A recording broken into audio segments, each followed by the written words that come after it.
கண்ணன் சொன்னான், இல்லம்மா பூத்தனைய நான் ஒண்ணும் பண்ணல. ஏதோ அவளா வந்தா, விஷப்பால் ஊட்டுறேன்னு ஊட்டினா, அவளா விழுந்தா, குருவி உட்கார பனங்கா விழுந்த கதையா? நான் ஏதோ பால் குடிக்க போக அந்த பூத்தனை இறந்து போயிட்டா. அவளுக்கு ஹார்ட் அட்டாக் வந்ததோ, உடம்புல வேற என்ன பிரச்சனை வந்ததோ எனக்கு எப்படிமா தெரியும்னா. பெரியாழ்வார் யசோதை சொன்னா, அப்பா, ஒரு தடவை குருவி உட்கார்ந்து பனங்கா விழுந்ததுன்னா தற்செயலா நடந்ததுன்னு சொல்லலாம். அது எப்படா ஒவ்வொரு தடவையும் குருவி உட்காரும் போதுதான் பனங்கா விழுமா? சகடாசுரன் ஒரு அசுரன் வந்தானே, மாட்டு வண்டி சக்கர வடிவில ஒரு அசுரன் வந்தானே, முறிந்து விழும்படி கட்டுக்குலையும்படி திருவடியால உதைத்து தாக்கினாய், மாட்டு வண்டி சுக்குநூறா கிடக்கு. அதுக்கப்புறம் கிருஷ்ணனை காணுமா. இப்ப திரும்பி வரா பெரியாழ்வார் யசோதை. வீட்டுல வந்து பார்த்தா மாட்டு வண்டி சுக்குநூறா கிடக்கு. ஐயோ, மாட்டு வண்டி ஏதோ உடஞ்சுடுத்த, என்னாச்சோ ஏதாச்சோ, இடி விழுந்ததா, யாரா மிருகம் உள்ள வந்துருத்தா, என்னாச்சு, திருடனா என்னன்னு தெரியல. தொட்டில்ல குழந்தை இருக்கணுமோ இல்லையோ, குழந்தைய பார்த்தா காணுமா.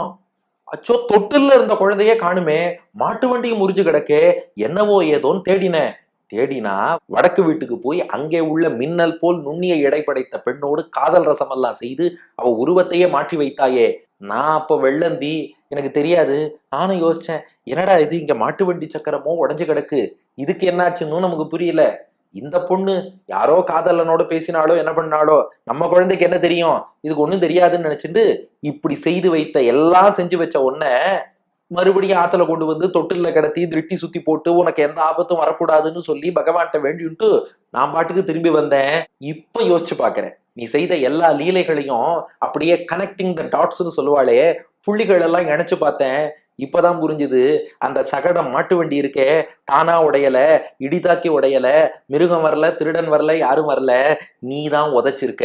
உன் திருவடி பட்டு தான் மாட்டு வண்டி உடைஞ்சிருக்கு. அந்த வடக்கு வீட்டுல உள்ள பெண் இருக்காளே, அவளுக்கும் அந்த காதல் சின்னம் எல்லாம் தெரிஞ்சதுன்னா, நீ தான் இளைஞனாக மாறி அவளோடு விளையாடி இருக்க.